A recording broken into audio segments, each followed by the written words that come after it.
Hi friends, welcome to bingo pink channel. Friends, நம்ம சேனலில் Whirlpool washing மிஷினோட tub clean powder பற்றி ஒரு வீடியோ போட்டிருந்தேன். அந்த வீடியோவில் நிறைய பேர் கமெண்ட் பண்ணியிருந்தாங்க. ஸோ அதில் ரிப்பீட்டட் கமெண்ட் என்னென்னு பார்த்தீங்கன்னா, வாஷிங் மிஷினை டப் க்ளீன் பண்ணுறது எப்படிங்கிறத டீட்டெயிலாக சொல்லுங்கள் அப்படின்னு சொல்லியிருந்தாங்க. ஸோ அதனால் இன்றைக்கி நம்ம பார்க்க போகிற வீடியோ என்னென்னு பார்த்தீங்கன்னா, வாஷிங் மிஷினை டப் க்ளீன் பண்ணுறது எப்படிங்கிறத இன்றைக்கி பார்க்க போகிறோம். என்கிட்ட பார்த்திங்கன்னா வேர்ல்பூல் வாஷிங் மிஷின் இருக்குது. ஸோ என்னோடய வாஷிங் மிஷினோட கெப்பாசிட்டி பார்த்திங்கன்னா அந்த ட்ரம் கெப்பாசிட்டி 7.5 kg. ஸோ என்னோடய வாஷிங் மிஷின் பார்த்திங்கன்னா ஹாட் வாட்டரில் துவைக்கும். ஸோ அதுக்காக தான் நான் இந்த வாஷிங் மிஷினே செலக்ட் பண்ணேன். ஸோ இந்த பிராண்ட், அதாவது வேர்ல்பூல் பிராண்டோட டப் க்ளீன் பவுடர் பேக்கெட் தான் இது பேர் பார்த்திங்கன்னா ஸ்கேல்கான். இது பார்த்திங்கன்னா நாங்கள் வாஷிங் மிஷின் வாங்கும் போதே இன்ஸ்டால் பண்ண வருவாங்க இல்லைங்களா, நமக்கு பார்த்திங்கன்னா ஆப்ஷன்ஸ்லாம் எப்படி யூஸ் பண்ணணும் அப்படிங்கிறத பார்த்திங்கன்னா வீட்டுக்கு வருவாங்க இல்லைங்களா, அவங்க பார்த்திங்கன்னா அவங்கக்கிட்ட வாங்கினது தான். நான் பார்த்திங்கன்னா ஒரு 4 பேக்கெட் வாங்கியிருந்தேன். ஸோ ஒரு பேக்குக்குள்ளே 3 பேக்கெட் இருக்கும். ஸோ இதை எப்படி யூஸ் பண்ணணுங்கிற இன்ஸ்ட்ரக்ஷன் கொடுத்துருக்காங்க. ஆக்சுவலாக இது பார்த்திங்கன்னா ஒரு 100 கிராம் ஷேஷெட்டு. ஒரு ஷேஷெட் எடுத்தால் போதும். முக்கால் அளவு, அதாவது ட்ரம்மில் முக்கால் அளவுக்கு தண்ணி வைக்கணும். தண்ணி நம்ம ஃபில் பண்ணிக்கணும். அடுத்ததான் இந்த பேக்கெட்டில் இருக்க மொத்த பவுடரையும் அதில் போட்டுடணும்.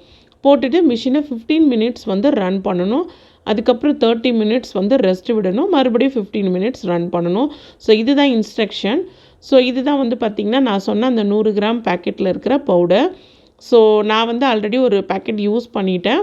இப்போ பார்த்திங்கன்னா இந்த பேக்கெட்டில் இருக்க பவுடர் முழுவதுமாகவே நம்ம வாஷிங் மிஷின் ட்ரம்முக்குள்ளே போட போகிறோம். அதுக்கு ஃபஸ்ட்டு நம்ம வாஷிங் மிஷினில் தண்ணியை நிறச்சிக்கணும். நான் வாட்டர் லெவல் ஹை வச்சுக்கிறேன். அதே போல் ஹாட் வாட்டர் செலக்ட் பண்ணிக்கிறேன். என்னோடய வாஷிங் மிஷினில் டைம் வச்சு துவைக்க முடியாது. ஆப்ஷன்ஸ் வச்சு தான் நம்ம வாஷ் பண்ண முடியும். அதாவது 10 மினிட்ஸ் 30 மினிட்ஸ்லாம் டைம் செட் பண்ண முடியாது. ஒன்றுத்துக்கும் ப்ரோக்ராம் இருக்குது. அதுபடி தான் நம்ம வாஷ் பண்ண முடியும். அதனால் நான் ஜஸ்ட் ஒரு 15 மினிட்ஸ் ரன் பண்ணுறதுக்கு P1 அப்படிங்கிற டெய்லி யூஸ் பண்ணுற ஆப்ஷனையே நான் செலக்ட் பண்ணிக்கிறேன். அடுத்ததாக என்னோட இந்த லிட்டை ஓப்பன் பண்ணும்போது தண்ணி வர்றது ஒவ்வொரு வாஷிங் மிஷினுக்கும் ஒவ்வொரு மாதிரியான ஃபீச்சர்ஸ் கொடுத்துருப்பாங்க. நான் இதுக்கு முன்னாடி வச்சுருந்த எல்ஜி வாஷிங் மிஷினில் பார்த்திங்கன்னா டப் க்ளீன் அப்படின்னு ஒரு ஆப்ஷனே நம்ம செலக்ட் பண்ணிக்கலாம்.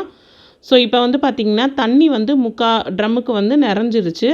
ஸோ இந்த ஸ்டேஜில் பார்த்திங்கன்னா டப் க்ளீன் பவுடரை நம்ம ஃபுல்லாகவே நம்ம போட்டுக்கலாம்.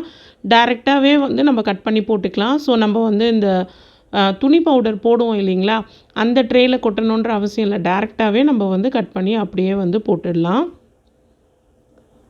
ஸோ இந்த பவுடர் உங்களுக்கு எங்கே கிடைக்கும்னு பார்த்திங்கன்னா, நான் சொன்ன மாதிரி வேர்ல்பூல் ஏஜெண்ட் வருவாங்க இல்லைங்களா, வீட்டுக்கு சர்வீஸ் என்ஜினியர் வருவாங்க பார்த்திங்களா, அவங்கக்கிட்ட கிடைக்கும். அப்படி இல்லைன்னா டோல் ஃப்ரீ நம்பருக்கு கால் பண்ணி கூட நம்ம இதை நம்ம ஆர்டர் பண்ணிக்கலாம். அப்படி இல்லைன்னா அமேசான், ஃப்ளிப்கார்ட் அந்த மாதிரி ஆன்லைன் வெப்சைட்லேயும் பார்த்திங்கன்னா நமக்கு இந்த ஸ்கேலிங் பவுடர் கிடைக்குது. டீஸ்கேல் பவுடர் கிடைக்குது. ஸோ இப்போ பார்த்திங்கன்னா ஃபுல்லாகவே நான் பவுடர் போட்டுட்டேன். ஸோ இப்போ நம்ம ஸ்டார்ட் கொடுத்துடலாம். இப்போ டைம் 1 hour 32 மினிட்ஸ் காட்டுது. இது பார்த்திங்கன்னா என்னோடய வாஷிங் மிஷின் சோக் பண்ணி அதுக்கப்புறம் தான் துவைக்கும். ஸோ ஒரு 15 மினிட்ஸ் பார்த்திங்கன்னா ரன் ஆகிடுச்சு. மிஷின் ரன் ஆகிடுச்சு. இப்போ பாருங்கள், நம்ம ட்ரம்முக்குள்ளே அங்கங்கே சின்ன சின்னதாக ஏதாவது இந்த நூல் சின்ன சின்னதாக இருக்கிற அந்த பார்ட்டிகல்ஸ்லாம் இருக்கும் பார்த்திங்களா, அதெல்லாம் பார்த்திங்கன்னா இப்போது நல்லாவே அந்த மிதந்துட்டுருக்கு பாருங்கள். ஸோ நான் பார்த்திங்கன்னா இந்த டப் க்ளீன் போடுறதுக்கு முன்னாடி இந்த பெட்ஷீட்டு அதெல்லாம் துவைச்சேன். ஸோ அதெல்லாம் துவைச்சதுக்கப்புறம் நம்ம டப் க்ளீன் பண்ணும்போது ஏதாவது நூல் அழுக்கெல்லாம் இருந்ததுன்னா கூட கம்ப்ளீட்டாக நமக்கு வந்துடும். ஸோ இப்போ ஒரு 1/2 hour நம்ம ரெஸ்ட் விடலாம். ஸோ அதனால் நான் மிஷினை ஆஃப் பண்ணிட்டேன். இப்போ மறுபடியும் நம்ம ஒரு 15 மினிட்ஸ் மிஷினை ரன் பண்ணணும். ஸோ இப்போ பார்த்திங்கன்னா நான் ப்ரோக்ராம் செலக்ட் பண்ணிக்கிறேன். என்னோடய ப்ரோக்ராமில் பார்த்திங்கன்னா வாஷ் பண்ணுறதுக்கு தனியாக P12 அப்படிங்கிற ப்ரோக்ராமை செலக்ட் பண்ணணும். வாட்டர் ஹையில் வச்சுக்கிறேன் லெவலு. அடுத்ததாக ஹாட் வாட்டர் செலக்ட் பண்ணிக்கிறேன். ஸோ இப்போ பார்த்திங்கன்னா ஒரு 15 மினிட்ஸ் நம்ம மறுபடியும் மெஷினை ரன் பண்ணலாம். இப்போ இது பார்த்திங்கன்னா சென்சாரில் 1 hour 9 மினிட்ஸ் காட்டுது. ஸோ நான் பார்த்திங்கன்னா ஒரு 58 மினிட்ஸ் அந்த ரேஞ்சில் மினிட்ஸில் வந்து பார்த்திங்கன்னா மிஷினை வந்து நல்லா வந்து ரன் பண்ண வச்சேன். இப்போ வந்து பார்த்திங்கன்னா கம்ப்ளீட்டாக முடிஞ்சிருச்சு. இப்போ நம்ம வந்து மிஷினில் இருக்க தண்ணியை வந்து ட்ரை பண்ணிடலாம். ஸோ இப்போ வந்து பார்த்திங்கன்னா ட்ரம்முக்குள்ளே இருக்கிற சின்ன சின்னதாக தங்கி இருக்கிற அழுக்கு, அந்த உப்பு அதெல்லாமே வந்து கம்ப்ளீட்டாக நமக்கு வந்து வந்துடும். ஸோ இப்போ வந்து நான் வந்து தண்ணியை வந்து ட்ரை பண்ணிடுறேன். அதுக்குமே வந்து பார்த்திங்கன்னா என்னோடய வாஷிங் மிஷினில் வந்து P11 அப்படிங்கிற ப்ரோக்ராமை செலக்ட் பண்ணணும். ஸோ இந்த மாதிரி நம்ம செப்பரேட்டாக நம்ம துவைக்கணும், அதுக்கப்புறம் அலசணும் அப்படிங்கிறதுக்கும் என்னோடய மிஷினில் வந்து ஆப்ஷன் இருக்குது. ஸோ அதை வந்து செலக்ட் பண்ணி நான் வந்து இப்போ தண்ணியை வந்து ட்ரை பண்ணிடுறேன். அதுக்கு வந்து பார்த்திங்கன்னா 6 மினிட்ஸ் வந்து காட்டுது. ஸோ இப்போ தண்ணியெல்லாம் கம்ப்ளீட்டாக போயிடும். ஸோ இப்போ வந்து நம்ம டப் க்ளீன் பண்ணி முடிச்சாச்சு. இப்போது என்னோடய வாஷிங் மிஷினோட ட்ரம் வந்து எம்டியாக தான் இருக்குது.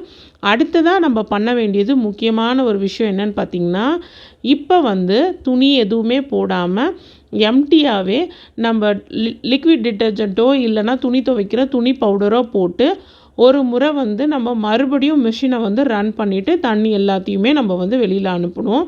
ஸோ இந்த மாதிரி பண்ணும்போது இன்னும் கம்ப்ளீட்டாக வந்து நமக்கு ட்ரம்மு வந்து க்ளீன் ஆகிடும். ஸோ நான் வந்து பார்த்திங்கன்னா இப்போது வாஷ் மட்டும் நான் வைக்கிறேன். ஸோ இது வந்து பார்த்திங்கன்னா 30 மினிட்ஸ் வந்து டைம் வந்து நமக்கு காட்டுது. நான் வந்து பார்த்திங்கன்னா ஏரியல் லிக்விட் தான் நான் வந்து யூஸ் பண்ணுறேன் என்னோடய துணிகள்லாம் துவைக்கிறதுக்கு. ஸோ இது வந்து பார்த்திங்கன்னா மெஷர்மெண்ட் கப்பு. ஸோ இந்த கப்பில் வந்து பார்த்திங்கன்னா நான் லிக்விட் வந்து ஊற்றிக்கிறேன். ஸோ வெறுமனே வந்து பார்த்திங்கன்னா மிஷினை வந்து ரன் பண்ண வைக்க போகிறேன். ஸோ இந்த ப்ராசஸ் பண்ணும்போது நமக்கு கம்ப்ளீட்டாக வந்து வாஷிங் மிஷின் வந்து நல்லா வந்து க்ளீன் ஆகிடும். நமக்கு வீட்டில் வந்து உப்பு தண்ணி இருக்குது அப்படிங்கிற பட்சத்தில் இந்த மாதிரி நம்ம மந்த்லி ஒன்ஸோ இல்லை 2 months ஒன்ஸோ செய்யும் போது நம்ம வாஷிங் மிஷின் வந்து சூப்பராக வந்து நம்ம மெயின்டைன் பண்ணலாம். ஸோ நமக்கு வந்து பார்த்திங்கன்னா சர்வீஸ் பண்ணணும் அப்படிங்கிற ப்ராப்ளம்லாம் இருக்காது. ஸோ நம்ம வந்து எந்த ஒரு பொருளாக இருந்தாலும் சரி மெயின்டைன் பண்ணுறதுல தான் வந்து பார்த்திங்கன்னா நமக்கு அதோட லைஃப் வந்து நமக்கு வந்து வரும். ஸோ இப்போ வந்து பார்த்திங்கன்னா நான் வந்து அந்த லிக்விடை ஊற்றிட்டேன். ஸோ இப்போ தண்ணியை நிறச்சி ஒரு முறை வந்து அதாவது எம்டியாகவே துணி போடாமல் மிஷினை வந்து ரன் பண்ணிடலாம். ஸோ இதோட இந்த ப்ராசஸ் வந்து முடியுது. இதை எம்டியாக வந்து நம்ம ரன் பண்ணிவிட்டு இந்த தண்ணியும் ட்ரை பண்ணதுக்கப்புறம் நம்மளோட வாஷிங் மிஷின் கம்ப்ளீட்டாக வந்து சூப்பராக வந்து நம்ம க்ளீன் பண்ணி மிஷினை வந்து ரெடி பண்ணியாச்சு. ஸோ இந்த மாதிரி நம்ம ரெகுலராக பண்ணும்போது வாஷிங் மிஷினில் இந்த உப்பு சேர்றது, அதுக்கப்புறம் துணி வந்து அதிகமாக வந்து அந்த அழுக்கு அங்கங்கே ஒட்டிக்கிறது, அந்த ப்ராப்ளம்ஸ்லாம் எதுவுமே வராது. ஸோ இந்த வீடியோ உங்கள் எல்லாருக்குமே பிடிச்சிருக்குன்னு நினைக்கிறேன். பிடிச்சுன்னா மறக்காமல் நம்ம சேனலை சப்ஸ்கிரைப் பண்ணுங்கள்.